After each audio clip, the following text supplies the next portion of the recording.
என் பேர் வந்து ஆல்பர்ட். நாங்கள் டிவிஎஸ் நகர் கணுவாய் ஏரியாவிலேருந்து வரோம், கோயம்புத்தூர் ஏரியாவிலேருந்து வரோம். இந்த ப்ராப்ளம் எனக்கு ஒரு 3 மாதமாக தான் எனக்கு தெரிய வந்தது. யூரின் போகும்போது ஃபுல்லாக ப்ளட்டாக வந்துட்டு இருந்துச்சு. அப்போ எப்படி ட்ரீட்மெண்ட் ஆரம்பிக்கிறது என்ன ஏதுன்னு தெரியாமல் இருந்தோம். அப்போ ஃபஸ்ட்டு ஸ்கேனெல்லாம் எடுத்து வெளியே தான் ஸ்கேன்லாம் எடுத்தோம். வெளியில் ஸ்கேன் எடுத்து பார்க்கும்போது தான் இந்த மாதிரி யூரின் பிளாடரில் கட்டி இருக்குது, நீங்கள் சர்ஜரி பண்ணி ஆகணும் அப்படிங்கிற மாதிரி சொன்னாங்க. சரின்னு சொல்லிட்டு என்ன பண்ணுறதுன்னு ஐடியா இல்லாமல் இருந்தோம். அப்புறம் மேட்டுப்பாளையமில் ஒரு ஆஸ்பத்திரியில் நாங்கள் ஃபஸ்ட்டு போய் காமிச்சோம். அவங்க அங்கே லேப்ரோஸ்கோப்பிக்கில் அந்த கட்டி முதல்ல எடுத்து டெஸ்ட்டுக்கு அனுப்பணுன்னாங்க.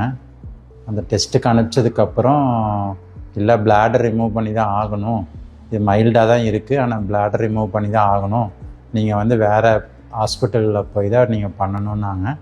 அப்புறம் நாங்கள் என்ன பண்ணுறதுன்னு தெரியல. எங்கள் சிஸ்டர் ஒருத்தர், அவங்க தான் வந்து கற்பகம் ஹாஸ்பிட்டலில் போய் நாங்கள் கேட்கலாம், அங்கே நல்லா பெஸ்ட்டு ட்ரீட்மெண்ட் கொடுக்குறாங்க அப்படின்னு சொன்னாங்க. அப்போ அவங்க தான் ஃபஸ்ட்டு சிஸ்டர் ஹஸ்பண்டும் தான் இங்கே வந்து எல்லாம் டாக்டர் கார்த்திக் அவர்கிட்ட எல்லாம் வந்து விசாரித்து அவங்க சொன்னாங்க, நாங்கள் இங்கே கொண்டு வாங்க, நாங்கள் பார்த்துக்கலாம் அப்படின்னாங்க.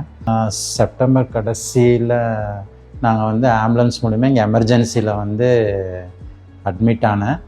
அதுக்கப்புறமா கார்த்திக் சார் கண்ட்ரோலில் நாங்கள் வந்தோம். அதுக்கப்புறம் அவர் தான் ஒவ்வொரு ஸ்டெப் பை ஸ்டெப்பாக எப்படி என்னென்ன பண்ணணும் எப்படின்னு. சர்ஜரி மட்டும் கொஞ்சம் லேட் ஆகும், நீங்கள் கொஞ்சம் அட்ஜஸ்ட் பண்ணிக்கிங்க அப்படின்னாரு. ஏன்னா பெரிய சர்ஜரி 8 hours பண்ணணும், அதனால் கொஞ்சம் டைம் எடுத்து பண்ணணும்னு சொல்லி கொஞ்சம் டைம் எடுத்தாங்க.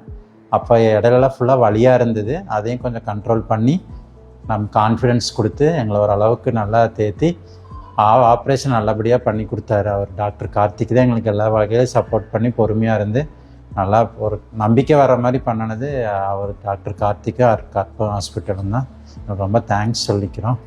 இப்போ ஓரளவுக்கு எங்களுக்கு பெயின் எல்லாம் இல்லை. இப்போ ஃபஸ்ட் ரிவ்யூக்கு வந்திருக்கோம், எந்த தொந்தரவுமே இல்லை, எல்லாமே புண்ணெல்லாம் நல்லா ஆறிட்டு வருதுன்னு தான் சொல்லியிருக்காரு.